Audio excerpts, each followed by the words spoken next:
Hey Tigers, today we are going to find some more Pythagorean theorem problems, but this time we are going to be solving for a missing leg instead of the missing hypotenuse.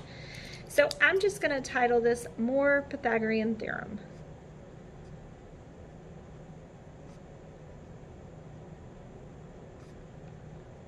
And I am on page 43.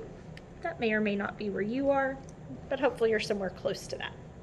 Remember that if at any time during the video you need to pause it, feel free, rewind, all that good stuff. That's the advantage of having the videos. All right, so page 43, more Pythagorean theorem.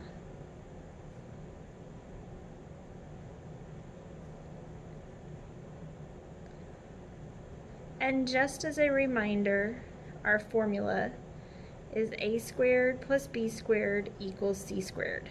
It should be on the page right in front of this, but you know, sometimes it's handy just to have them all in one place. And also, as a reminder, we have our right triangle. This is A, B, and C is always the long side or the hypotenuse, okay?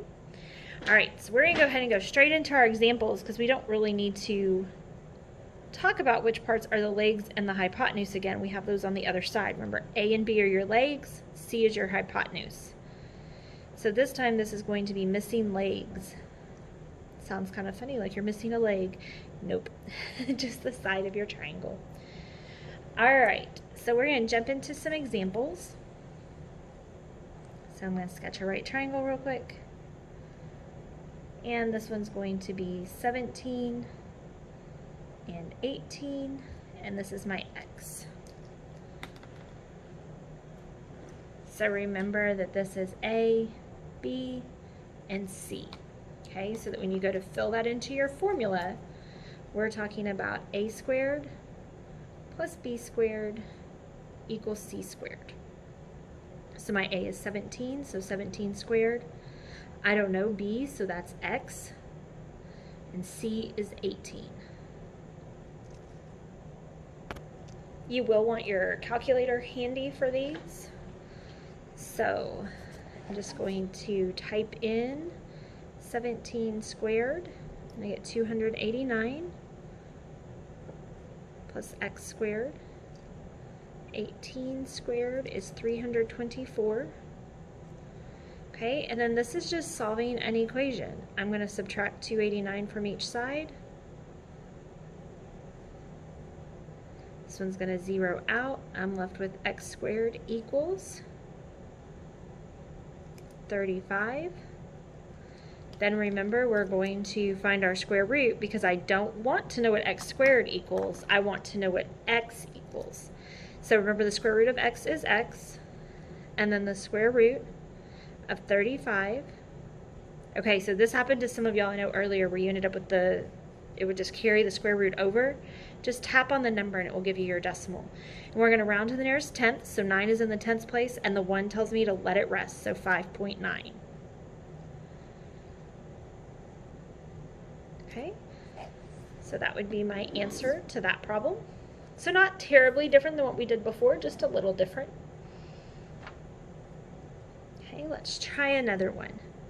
So again, I'm going to draw my right triangle. And this one's going to be x and 23 and 25. Okay, and remember I have my A, B, and C. So when we plug those in, it makes it make a little bit more sense. So I have a squared plus b squared equals c squared. So my A is x squared plus 23 squared equals 25 squared. Okay, and I'm going to get my calculator out and do 23 squared is 529, so I have x squared plus 529 equals 25 squared is 625. Remember, this is just an equation, so we're going to subtract 529 from each side. These two will zero out. we're left with x squared equals 96. We are going to take the square root of each one because remember, I don't want to know what x squared is. I want to know x. So x is equal to square root of 96. Okay, and so this one did something kind of weird where it says 4 times the square root of 6. That's fine. Remember, just tap it, and it will give you your decimal. Okay, so this one says 9.79. 7 is in the tenths place. 9 is next to it. The 9 tells me 5 or more. Raise the score. So this becomes 9.8. All right.